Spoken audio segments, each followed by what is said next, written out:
Welcome to the deep dive. Today, we're going back in time, back to ancient Rome. But, we're not starting in the Colosseum or with, crumbling ruins or anything. We're catching the Roman Empire at, I think, its most interesting point right at its peak. Imagine a vast empire stretching all the way from the British Isles to the edges of the Sahara Desert. You probably think of unstoppable legions, right? Endless conquest.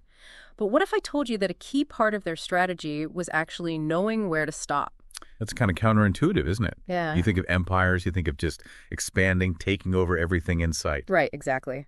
So to guide us through this, we're turning to Edward Gibbon and his, let's be honest, it's a classic, The Decline and Fall of the Roman Empire. Bit of light reading. Yeah, exactly. But before you picture, some stuffy historian with a dusty old book, let me tell you, Gibbon, he knew how to tell a story. I mean, he could rival any, historical fiction writer today. Absolutely. He really brings it to life. And one of the things that just jumps out at you reading his work is the strategic thinking behind Rome's borders, even when they were at their most powerful.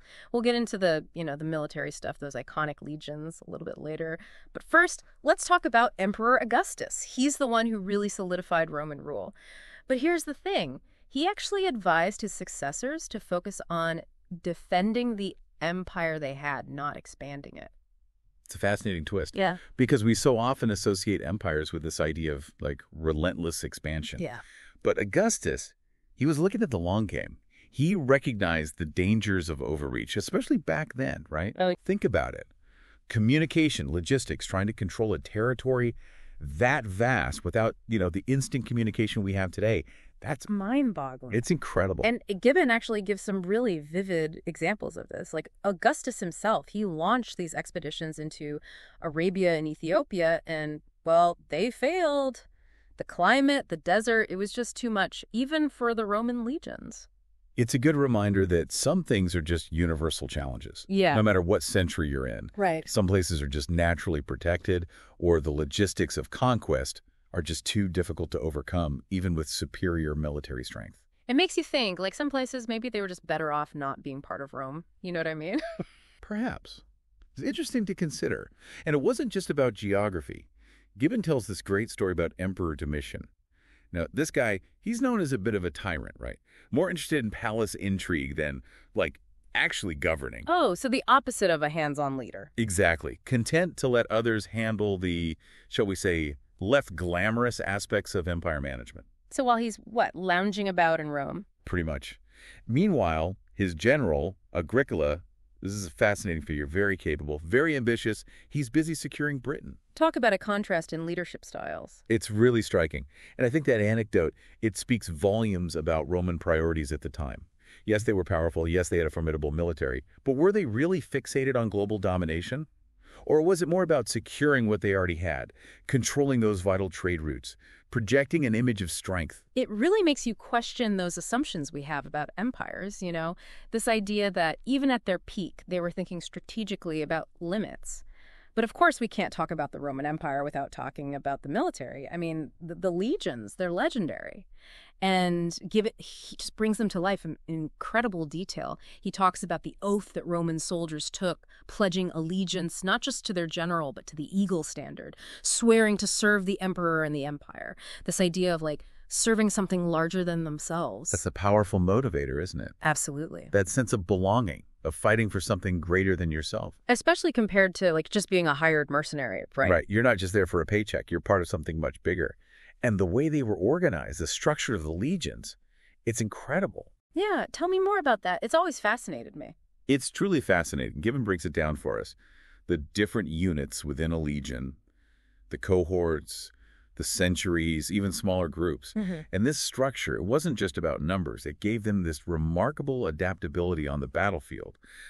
Imagine the contrast with something like the Greek phalanx, right? Yeah. Which was basically just this single static line of soldiers. Right, just a wall of shields. Exactly. But the Romans, they could maneuver. They could adapt to changing circumstances. They could exploit their enemies' weaknesses in a way that the Greeks, with their more rigid formation, they just couldn't. So it's almost like comparing, a modern military unit to a very long line of people. It really makes you realize how innovative the Romans were. Absolutely. They were ahead of their time in so many ways. Yeah. And it wasn't just about their own citizens either. That's another key element. Gibbon highlights the auxiliaries. Right, because Rome, they weren't just about like pure Roman strength, right? They were incorporating the strengths of those they conquered. Tell me about the auxiliaries. Right. And it's important to remember, these weren't just second-rate troops. These were often recruited from conquered peoples. And they brought specialized skills and knowledge that the legions themselves lacked. We're talking expert horsemen, archers, even slingers from regions renowned for their accuracy. So they were really strategic about it. Like, okay, you guys are good at this, we'll bring you in. Exactly. It was a very pragmatic approach to warfare. It's almost an early form of like what we might call cultural assimilation today. It's a complex issue, of course. Roman integration. It wasn't always benevolent, that's for sure. Yeah. But it did lead to a remarkably diverse military force, drawing on the talents and expertise of people from all corners of the empire. That's fascinating.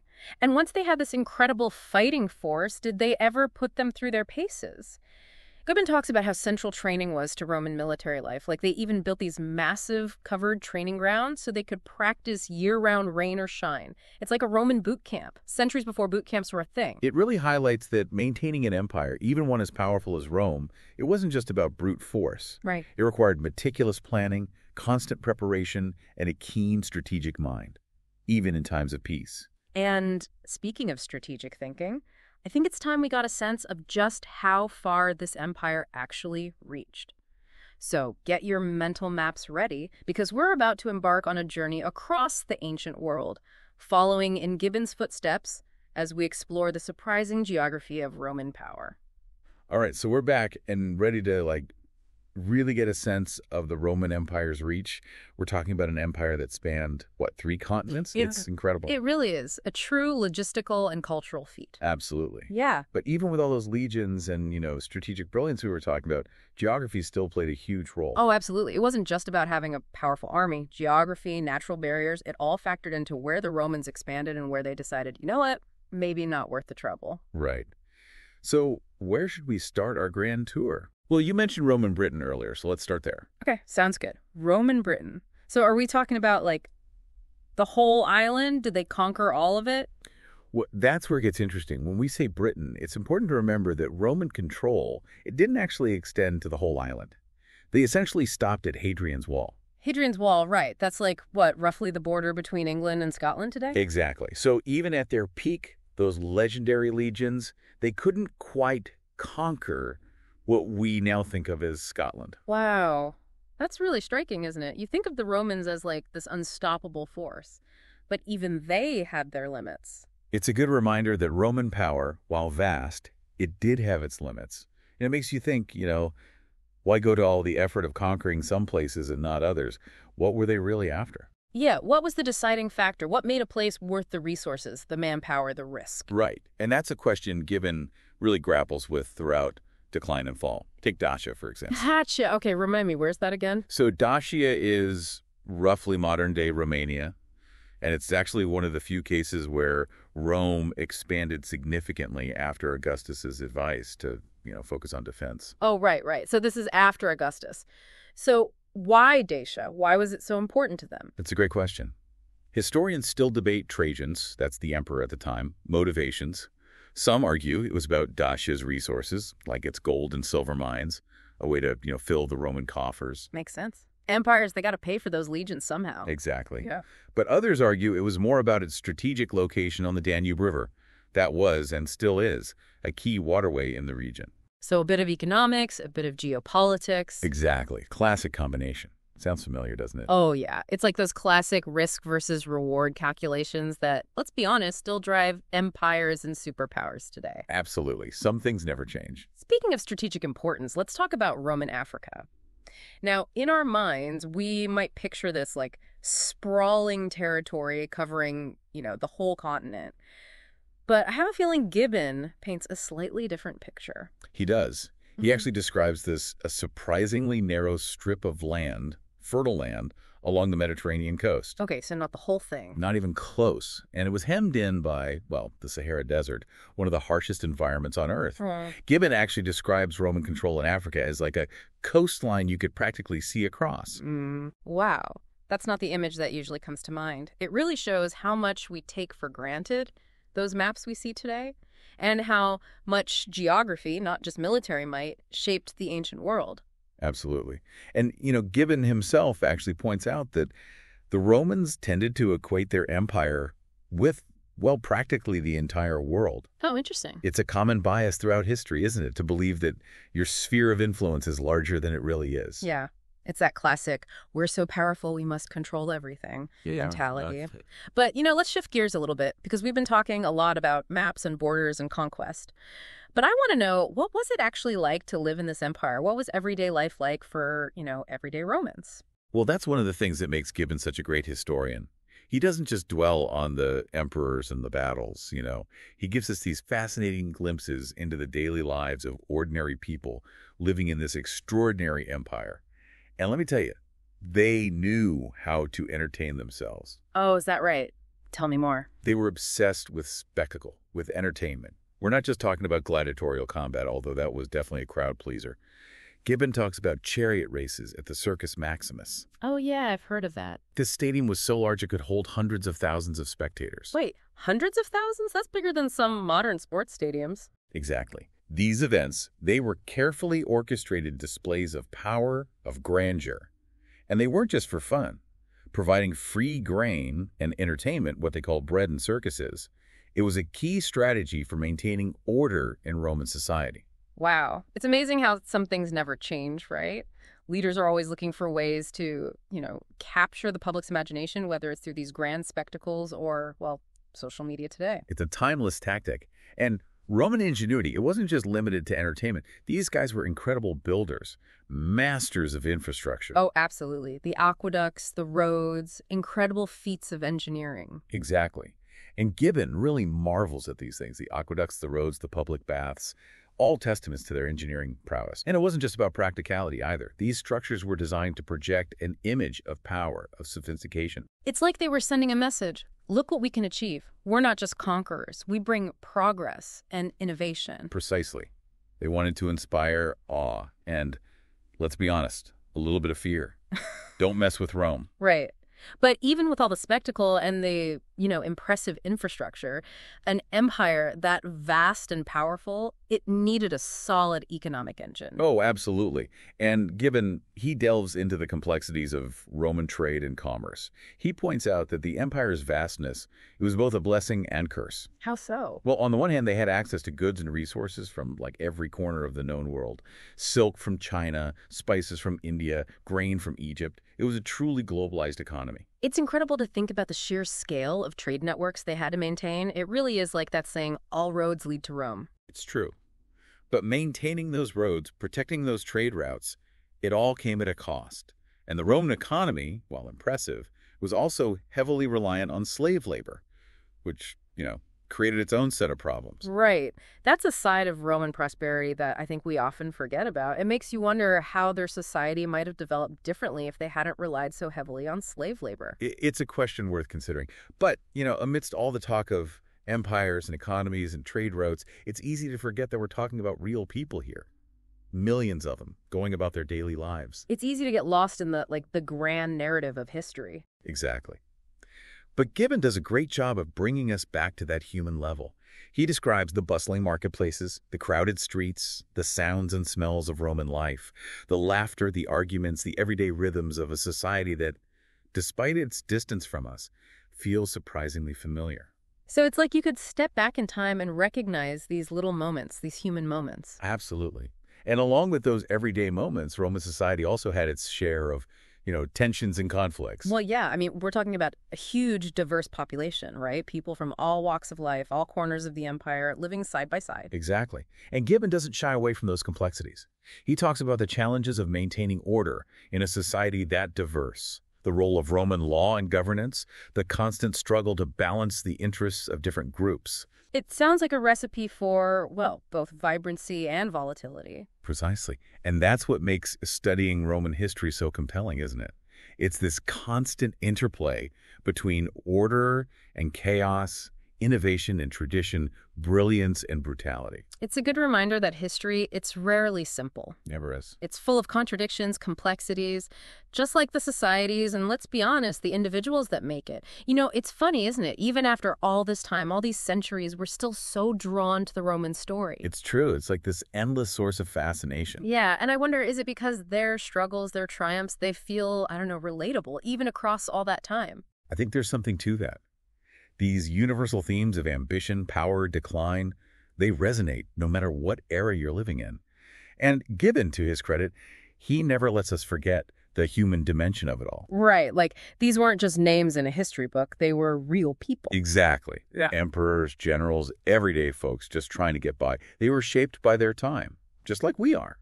Their choices were driven by, ambition, idealism, and sometimes, let's be honest, just plain luck. It's a good reality check because we tend to put these historical figures on pedestals, but they were just as flawed and human as we are. Absolutely.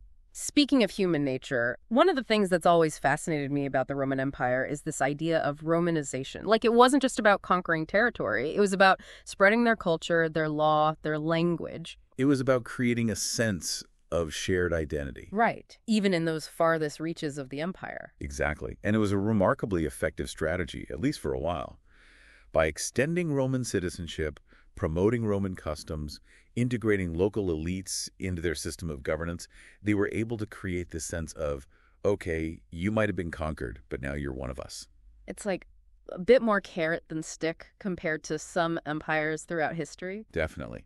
And you see it reflected in everything from the architecture, right? Roman cities built across the empire to the spread of Latin as this common language. They weren't just imposing their rule, they were shaping a whole worldview. It makes you think about the subtle ways that empires, they exert their influence, how they shape not just borders, but minds. It's about influencing culture, beliefs, even how people see the world. Absolutely. But even with all that, all their strategic brilliance, their cultural influence, the Roman Empire, well, it didn't last. No empires do.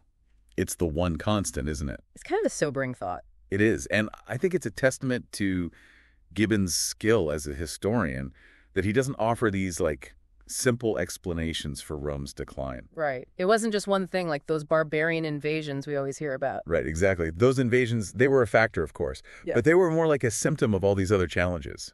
Economic instability, political corruption, overstretched military resources, maybe even a sense that, the Roman project itself, it had just run its course. Wow.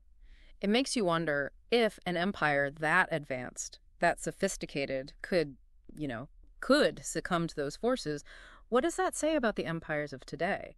Are they any less vulnerable to the tides of history? That's the question Gibbon leaves us wrestling with. Yeah. And, he doesn't offer any easy answers, but I think that's the point. History isn't about predicting the future. It's about understanding those patterns of the past, the forces that shape civilizations. So that we can, navigate the present with a little bit more, wisdom. Awareness. Exactly. Learn from those who came before us. It's a humbling thought, isn't it? To think that even the mightiest empires are, ultimately subject to the same forces of change and, decay as everything else. There's a certain beauty in that, I think. Yeah, I think you're right. A sense of perspective. Well, on that note, I think it's time to wrap up our deep dive into the Roman Empire at its peak. It's been a fascinating journey. It really has, full of, surprising twists, strategic brilliance, and a healthy dose of, historical perspective. Perspective is key. From the limits of power to the spectacle of the arena, from bustling marketplaces to the grandeur of Roman engineering, we've really explored the, I think, multifaceted reality of an empire at its zenith. A lot to unpack there, a lot to think about. Absolutely. And I think, as we've seen studying the past, it's not just about memorizing dates and names. Right. It's more than just trivia. It's about uncovering those timeless patterns of human nature, the forces that, they shape our world, for better or for worse. It's about connecting with the past to understand the present and maybe even shape the future. Well said. So the next time you encounter, a map, a crumbling ruin, even just a story about a long-lost empire, remember, history isn't just something that happened a long time ago. It's a conversation that continues to resonate. It's a story that's still being written. It offers these insights, these challenges that are as relevant today as they were centuries ago. So thanks for joining us on this deep dive. Until next time, keep exploring, keep questioning, and keep seeking out those hidden connections that bind us to the past and illuminate the present. Well said. Until next time.